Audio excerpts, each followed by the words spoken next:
So this is the first video that I'm going to try to make like this. I wrote an actual script and compiled a bunch of footage to make this video. I want to take this moment to say welcome to my 4 new subscribers that came over from my By Name of Isaac video. Now I have 9 people to disappoint instead of the used to be 3, who were, by the way, all my family. So the game I'm going to be talking about today is called Noita, as I'm sure you could tell by the title of this video. Or maybe you just accidentally had your last video on autoplay and you'll now be clicking off to go watch more actual YouTubers' videos. But to the small percentage of people who are actually here to watch this video, then thank you. And I hope you enjoy my first real effort to make a well-made video. So the main question that this video will be covering is not if Noita is a good game. That question is so subjective that I think it's impossible to answer with a solid yes or no. What I will be covering is the things I enjoy and don't like about the game of Noita. But for the record, instead of putting it at the end of the video like most people, I'll just tell you right now, this game is a 9 out of a 10 for me.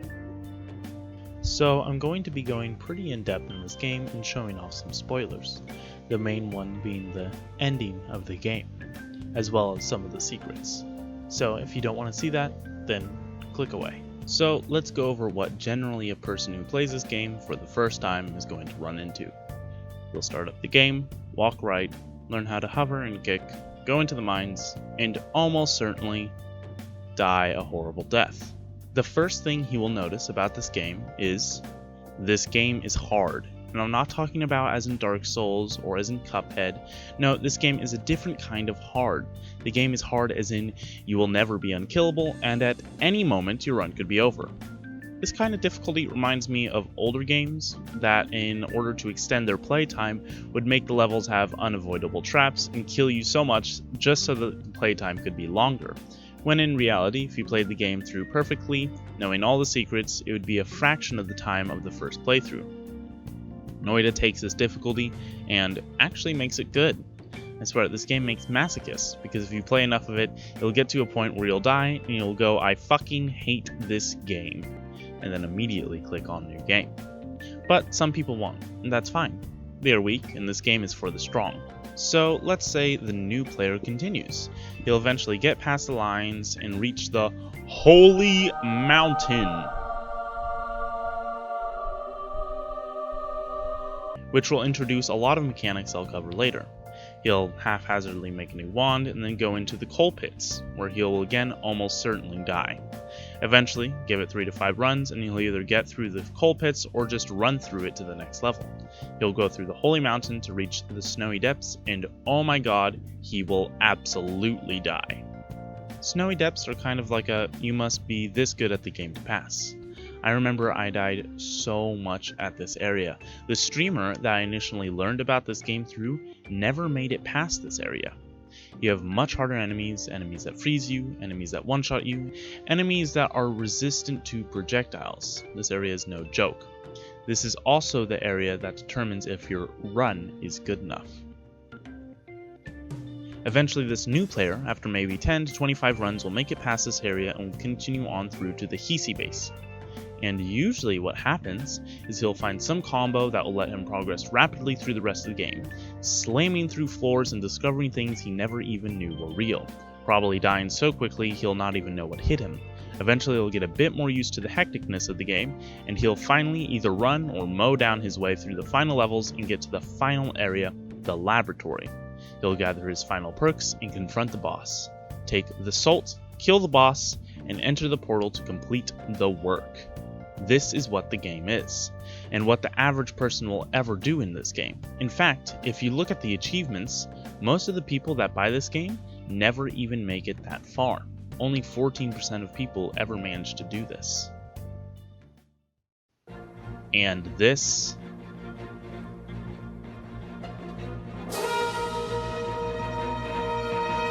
is just the beginning.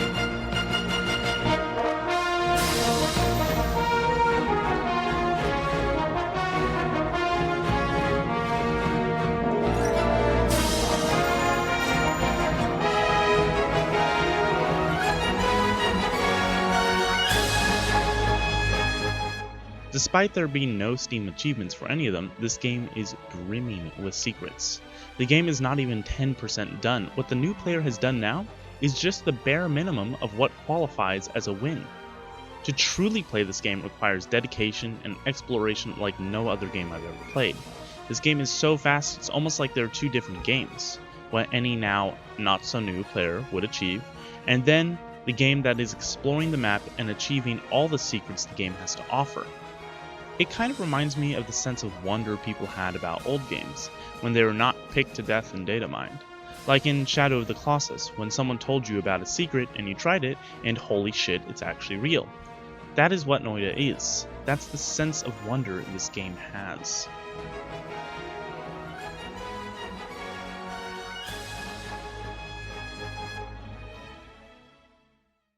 Hey, Vitas. Kyle here. Let's talk about game mechanics. If you've played a roguelike, you know the typical ones. You have perks that you collect as you move through the game, getting stronger, and some form of an attack that you can change from run to run. But what about Noita? Noita is a bit different in the area of attacks, because you don't just have guns or swords, you have wands and spells. Each wand is unique, and so is every spell.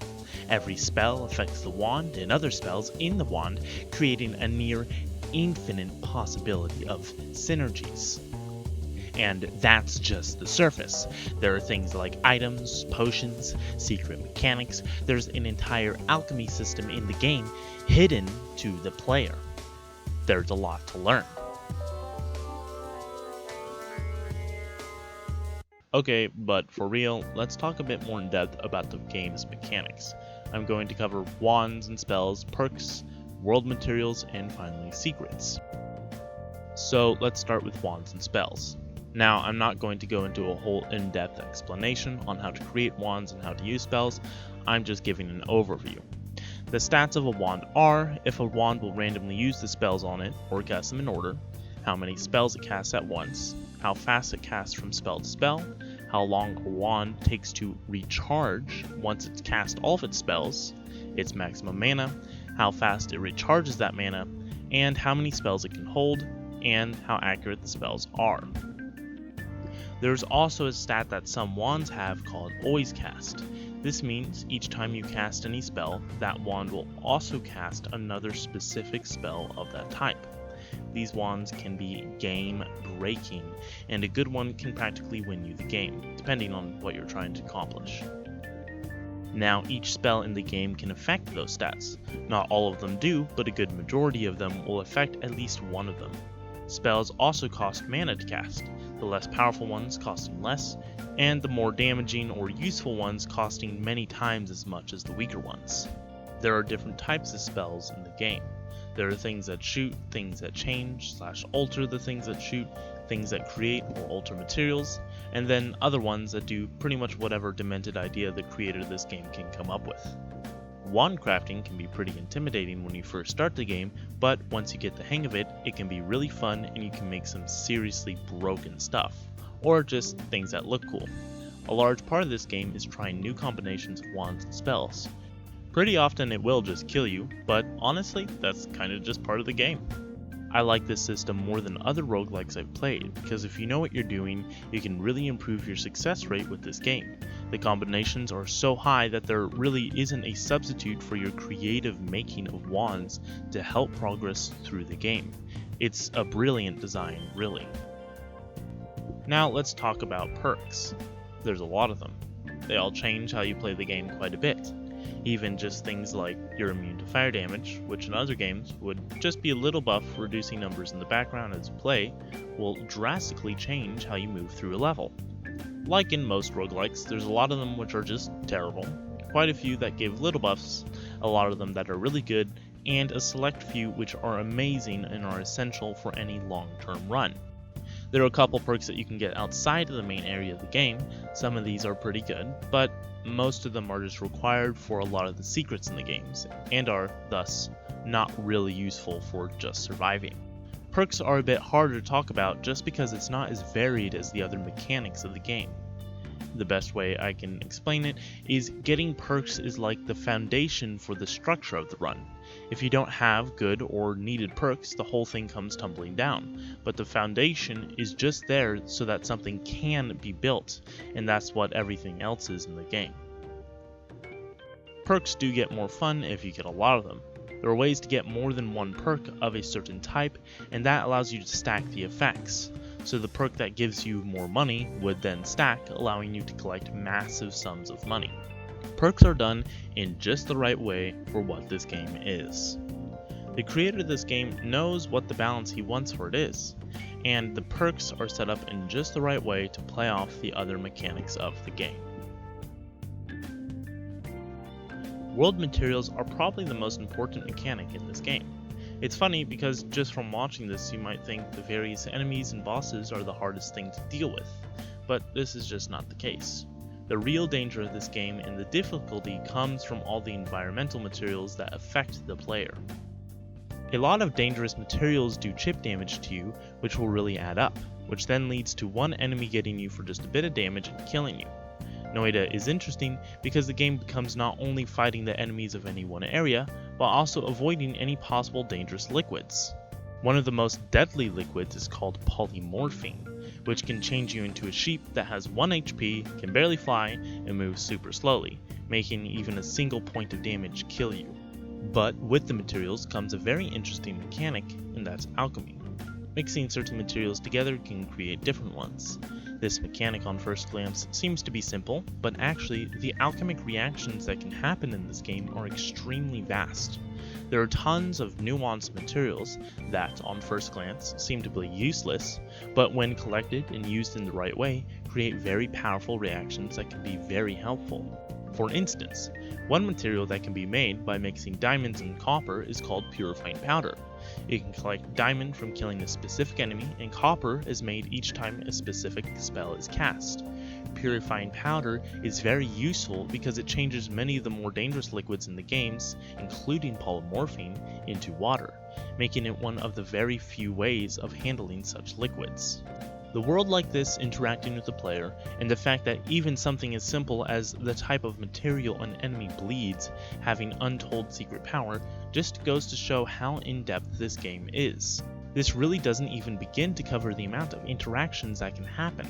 The idea that you can try mixing something together or see some strange interaction happen in the world, and that if you remake the interaction can let you collect a powerful material, again instills this idea of wonder and exploring, not just of the map, but of what the map is made out of. Truly some unique stuff in this game. So finally we've come to secrets. Honestly, I think the guy that created this game just lives in a labyrinth, because some of these secrets are so complex and intricate that unless you devote yourself to becoming a Noita expert, you're not going to figure out 99% of the secrets of this game. There are secrets as complex as recreating the world by using multi-dimensional travel to gather corrupt alternate universe orbs and then bring them back to the original world for use. That's considered one of the simpler of the complex secrets. I'd love to criticize the game on the ludicrousness of this, but honestly, I love the game for it. The creator of this game knew the community he would make from it. A community that reminds you of an older time, when people would spread random rumors and you'd begin to wonder. Let me take you back to a time in my childhood. I'd play Minecraft with my friend Michael, and me and him would spend hours just creating stupid stuff, not knowing what we were doing, but loving the world. We were a bit too stupid to just use a wiki, so we would just hear rumors of things in the game.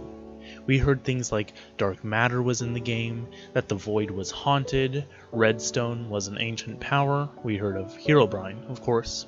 We thought the nether was just a myth until I saw a picture of a nether portal, and when I actually got into the nether, it blew my 9-year-old mind.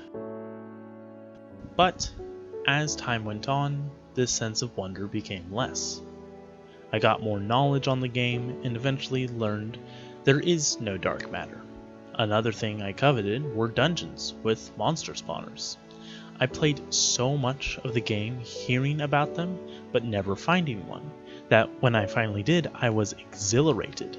But then I knew it was there. I saw it. So the mystery was gone.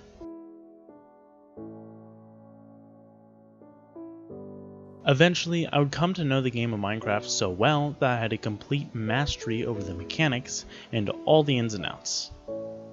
But then, it was just that. Just the game I knew. Nothing left to explore, no secret blocks, no hidden items, no extra dimensions. It was just what I knew. And the sense of wonder was forever lost. The YouTube videos I once watched about Herobrine with strong interest, I'd eventually roll my eyes at. My childhood was coming to an end. The realization that the world was just as bland as it looked became more real, until eventually I stopped wondering anymore.